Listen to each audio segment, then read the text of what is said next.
그래서 14장 47절에는 뭐라고 이야기하냐면 사울이 향하는 곳마다 이겼고 용감하게 아말렉 사람들을 치고 이스라엘을 그 약탈하는 자들의 손에서 건졌더라. 그래, 건졌더라.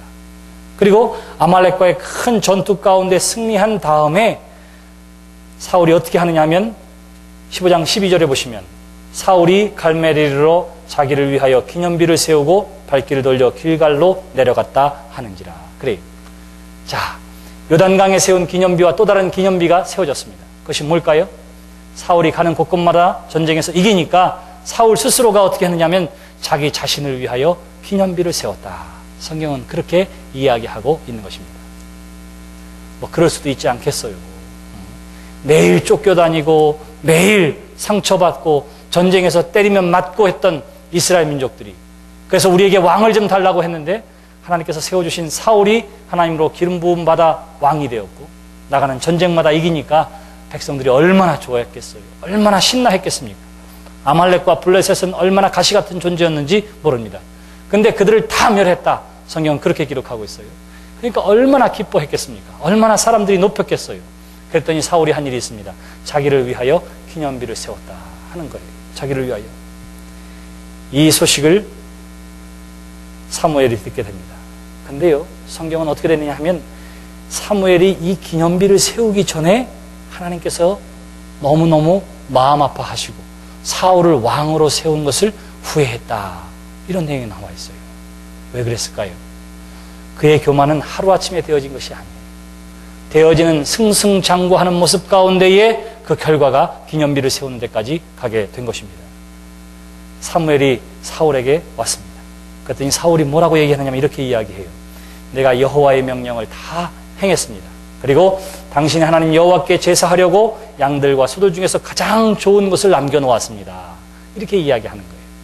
사무엘이 왔을 때에 사울이 기념비를 세우고 나서 한 이야기가 그것입니다. 내가 하나님 말씀대로 다 했습니다. 그리고 오직 하나님을 위해서는 좋은 재물을 남겨두었습니다. 이래요. 사무엘이 이야기합니다. 뭐라고 이야기하느냐 하면 어찌하여 왕이 여호와의 목소리를 청종치 아니하고 탈취하기에만 급하였습니까? 그래요. 왜 하나님 말씀을 잘 듣지 않았습니까? 왜 좋은 것으로 남겼다고 하지만 그런 욕심을 부렸습니까? 이렇게 이야기하는 거예요. 그랬더니 여기 사울의 이야기를 주의 깊게 다시 들으십시오. 15장 20절에 보면 이렇게 이야기합니다. 나는 실로 여호와의 목소리를 청종하여 그 마땅히 멸할 것 중에서 가장 좋은 것으로 길갈에서 당신의 하나님 여호와께 제사하려고 양과 소를 끌어왔나이다. 그렇게 이야기해요. 내가 하나님 말씀대로 했습니다. 다만 그렇지 않은 것이 있다면 내가 좋은 양과 소를 가지고 온 것뿐인데 그나마 이것도 하나님 앞에 제물로 드리려고 한 겁니다. 사울이 그렇게 이야기하는 거예요. 그랬더니 사무엘이 이야기합니다. 여호와께서 번제와 다른 제사를 그의 목소리를 청종하는 것을 좋아하심같이 좋아하시겠나이까? 순종이 제사보다 낫고 듣는 것이 순양의 기름보다 나으니. 그렇게 이야기하는 거예요. 자, 뭐라고 이야기하면 우리가 흔히 얘기하는 거 있죠. 순종이 제사보다 낫다 하는 이야기가 바로 여기에서 나온 거예요.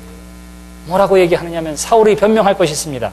내가 좋은 소와 양을 가지고 온 이유가 있는데 그것은 하나님 앞에 예배하려고 한 것입니다. 이렇게 이야기하니까 사울이 하는 말, 하나님이 그러한 재물을 내가 하나님의 말을 듣는 것과 순종하는 것보다 더 좋아하겠느냐?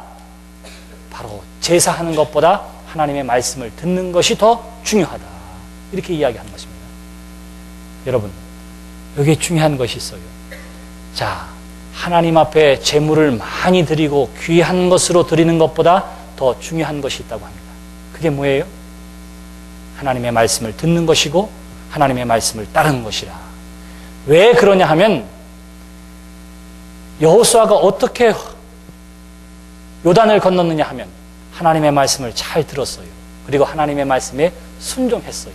그랬더니 하나님께서 어떻게 하면 요단을 건너게 해 주신 것입니다. 여호수아가 많은 재물을 하나님 앞에 드렸기 때문이 아니에요. 여호수아가 귀한 것으로 하나님 앞에 드렸기 때문이 아닙니다. 만일 그랬다면 할 말이 있었을 텐데 그것이 아니라 오로지 하나님의 말씀에 귀를 기울이고 하나님이 하신 말씀에 순종했을 때에 요단이 건너지는 역사가 일어나게 된 것입니다.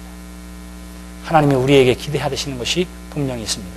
그 기대하는 것이 무엇이냐 하면 바로 여러분들의 믿음을 통해서, 여러분들의 순종을 통해서 하나님의 역사하심, 하나님의 살아계심이 우리 후대의 기념이 되기를 하나님께서 기대해 주시는 줄 믿습니다.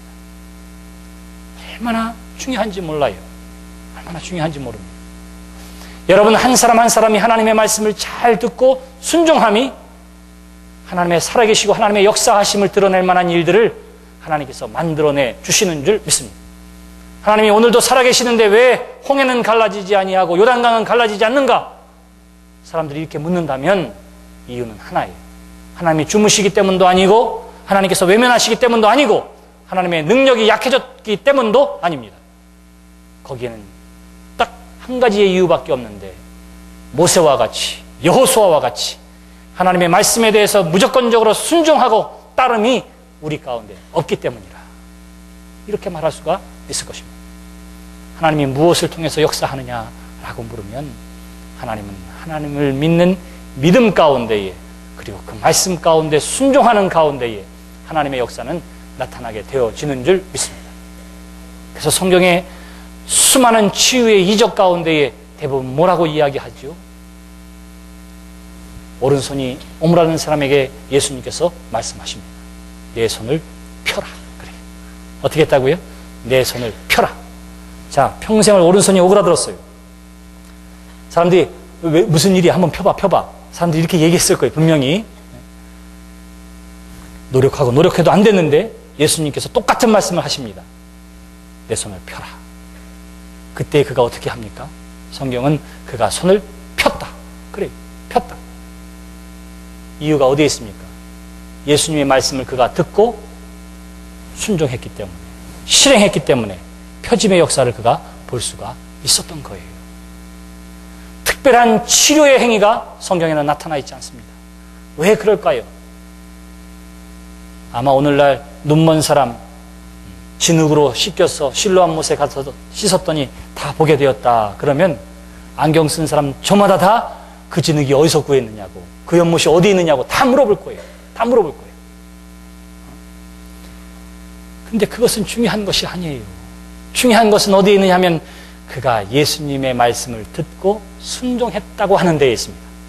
그래서 어떻게 하면 그 하나님의 역사가 누구에게 나타나느냐 하면 하나님을 통해서 나타났다고 하는 거기에 있는 거예요. 그러므로 우리가 가져야 할 간절한 소망이 있고 꿈이 있습니다. 그것은 뭐냐 하면 하나님, 나는 비록 부족하고 연약하지만 내가로 하여금 하나님의 말씀을 듣게 하시고 나로 하여금 그 하나님의 말씀을 순종케 하셔서 자손에게 기념이 될 만한 하나님의 역사가 드러나는 삶을 살게 하여 주시옵소서. 오늘 이 아침에 여러분 모두가 다 그 거룩한 꿈을 꾸게 되시기를 주님의 이름으로 기원합니다. 거룩한 꿈을 꾸세요. 거룩한 꿈을 꾸세요. 그게 뭐냐 하면 나의 삶 가운데 하나님이 어떻게 역사하셨는지를 이야기할 만한 간증거리 있는 삶이 되시고 교회가 되기를 주님의 이름으로 기원합니다. 방법은 매우 단순해요. 그렇기 때문에 여기 있는 누구나 다 할 수 있습니다. 누구나 다 할 수 있어요. 여기 여호수아를 통해서 이야기할 때에 12명이 내려가서 그 중에 큰 돌을 하나 옮겨서 놔라 그랬으면 지나가도 딱 보일 거예요. 이집트의 피라미드에 가보니까 돌 하나가 제 키보다도 더 큽니다. 그런 기념비적인 것들을 이스라엘 사람들이 봤었는데 하나님의 사람을 기념하는데도 그렇게 큰 기념비를 세웠는데 여기 하나님의 역사의 기념비를 세우는데 어떤 돌을 세우라고요? 장정이 가서 어깨에 멜 만한 거 하나 가지고 와서 12개로 모아서 기념비를 세운 거예요. 좀 우스운 모양이었을 거예요. 우스운 모양. 근데 보세요.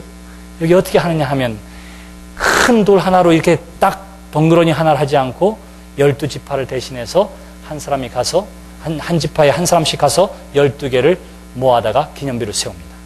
여기에는 또 다른 하나님의 뜻이 있어요. 그것은 이스라엘 민족 전체가 하나님의 역사를 경험했습니다 하는 것이기도 하고요. 또 하나는 이스라엘 지파 한 사람 한 사람도, 지파 하나하나도 이러한 하나님의 역사를 기념하고 기억할 수 있다고 하는 사실을 하나님께서 친히 알려주시기 위함입니다.